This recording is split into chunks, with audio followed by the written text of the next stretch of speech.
Nearly 24 businesses once operated in this plaza behind me, but now that number's cut down to 4. When the plaza originally opened in 1970, the goal was to bring jobs to a majority black neighborhood. Here in Raleigh on Raleigh-LaGrange Road, it's a very busy street, but also a very dark street. And part of that's due to this street light behind me being out. It's a part of some 5 lights in this area of the street alone that I've counted that are currently out. It's been an active scene for over an hour now. This home to my left, your right, is where police say a standoff occurred around 6 p.m. Officers responded to a domestic disturbance. Officers then came in contact with a man at this home. They say he brandished multiple firearms. This resulted in a brief standoff in the backyard of this residence. Police say officers attempted to negotiate with him, and he was eventually taken into custody. The holiday season is often the best time for retail deals and sales, but it's also the best time for thieves to target vulnerable shoppers. But there are a couple things you can do to best protect you and your loved ones. Number 1, decrease distractions. Put away that cell phone before leaving and while entering a store. Very powerful messages. As you can imagine, the service was both sad and reflective today here at Mississippi Boulevard Christian Church. We learned more about the life lived by the 29-year-old. Hundreds gathered at Mississippi Boulevard Christian Church, including Nichols' family, friends, and community members. During the nearly 2-hour funeral, family reflected on his life. One of Nichols' brothers saying Tyree set his own path and made his own light. I talked to a resident about 30 minutes ago, just up the road from where we are here on Perkins Road. He says his power has been out since about 5:30 yesterday evening, and Leroy blames trees falling and tree limbs like this one behind me for those power outages and for his power being out once again. He says this is the second time in the last few months his power has been out, and he blames the backlog in tree trimming. According to West Helena Mayor Christopher Franklin, the city's primary issue right now is the water tanks levels. As they're asking citizens to conserve water, they're working to restore that water pressure. Officials say that this is a symptom. This latest water disruption is a symptom of a greater issue. It's just all hands on deck. Even today on the 4th of July, I won't be getting any ribs or hot dogs today. I'll be out here trying to solve these water problems. While you would think residents in Helena, West Helena, Arkansas would be enjoying the 4th of July, the holiday has become complicated for most. They say you can use the water, but you can't wash your dishes in it. You can bath in it, but if you got to boil it, so why would you want to bath in it? By issues in their water supply. It's a hassle. You know, you got to boil your water. You got to go get water. About 10,000 people live in West Helena, which is about 50 miles southwest of Memphis. For nearly 2 weeks, residents have been without drinking water or dealing with low water pressure. We've had 8 or 9 major leaks like this one behind me. It broke in 2 different places on 2 different days. City leaders say a computer system failure connected to the city's north tank caused the issue. Crews replaced and rewired pumps last Sunday. However, the issues persist. This time, filter issues, preventing the water from going through the proper treatment process. An ongoing problem that resident Joyce Brown says needs long-term resources to fix. We need money to get this done. Send it to us. You know, this is a small community, and mostly black. And you know we're going to need everything we can get. Officials expect water to be restored to full capacity late Tuesday afternoon or early Wednesday. However, city officials say there are at least 175 known leaks in different areas. In a system nearly 100 years old, some worry about the immediate consequences. With our water levels being as low as they've been, there's been some days. The fire department without water, they can't fight fires. I mean, there's nothing they can do. Now again, residents are advised to remain in water conservation mode and boil water as leaders work to resolve the issue. Also, residents are asked to only listen to updates about the city's water failure from the mayor, Christopher Franklin, or from the water department's general manager, Calvin Murdoch, or the city's chief of staff, that's James Valley. In West Helena, I'm Jay Shakur. There's not a day that goes by that it doesn't cross my mind, literally, It's agonizing. I wanted justice for myself so bad. Debbie Dalhoff knows firsthand the pain and anger of waiting for justice. I'm sickened. After she said she was sexually assaulted in 1985.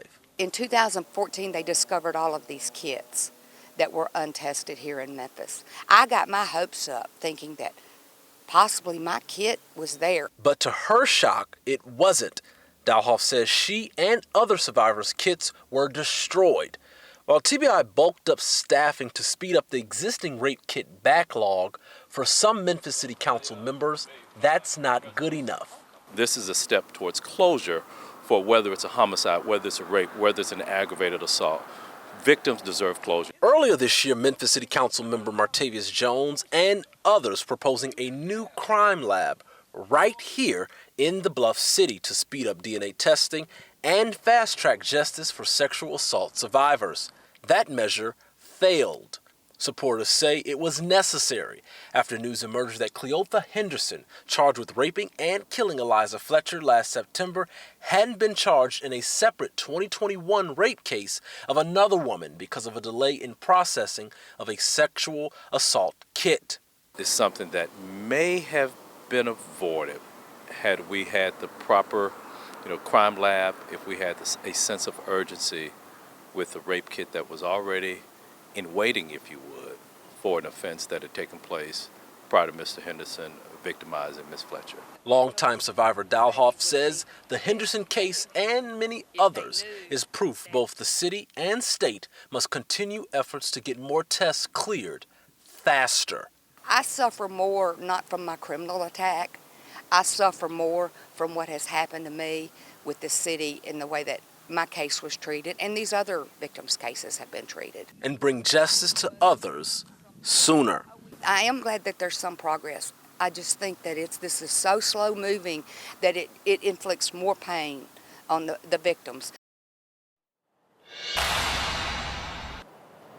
Now, several Memphis area state lawmakers proposed a bill that will require rape kits to be tested within 30 days. That proposal did not pass during the last legislative session. Live in downtown Memphis, I'm Jay Shakur. I've been coming here since I was 14. Where am I going next? I can find me another fruit supply. Longtime Metro Shopping Plaza customers believe it's about time for the remaining stores to close in the mostly vacant shopping center. I think it's overdue. I think it's exciting. Closing to make way for new construction. Memphis-based Burek Properties bought the land on E.H. Crump Boulevard for $3.6 million. The developers hoping to make over the rundown property. Whatever they develop in this space, I hope that it really does honor the legacy of this shopping center. A legacy Angie's parents, Don and June Ping, have been a part of since opening Angel Beauty Supply at the plaza in 1989. The people of South Memphis probably do feel overlooked, but hopefully with this turnover, that'll change. Their goodbye is bittersweet as these business owners and Michelle Williams, who's been a customer since she was 14 years old, look to what's next. It used to be a grocery store, it used to be a Dollar Tree over here. It used to be a restaurant, but they need to have more over here. And according to Jeffrey Higgs, who oversees the project, more is definitely coming. Developers planning to build a mixed-use retail property with 160 market rate and affordably priced apartments. Even though 38126 is one of the poorest income census tracts in the state, why can't we have nice places to shop, nice places to eat, nice housing? In Memphis, I'm Jay Shakur. Here in Wynne, Arkansas, about 50 minutes west of Memphis, there's been extensive and severe damage, but residents are picking up the pieces. And there's so much devastation that it's still going to be a long process. Wynne, Arkansas residents say they have been through storms before, but never a storm that went directly through the heart of their city. We're all right. We made it to our home and we were safe. We left the store about an hour before it hit. For 25 years, we have stayed and weathered the storm and got in the back room if there was one.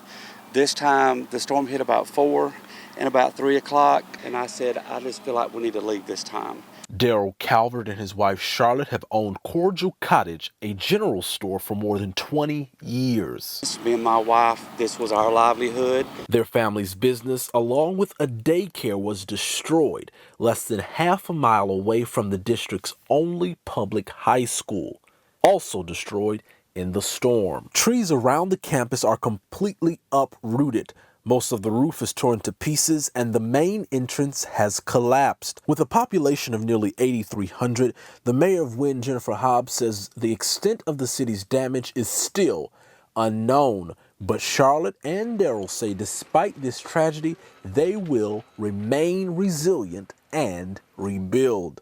A sentiment Brad South, whose nearby home was also hit by the tornado, shares. We've had things like this before, and I have no doubt that our community will pull together and help out. We've been talking all morning, and our plans, we believe right now, is to try to rebuild.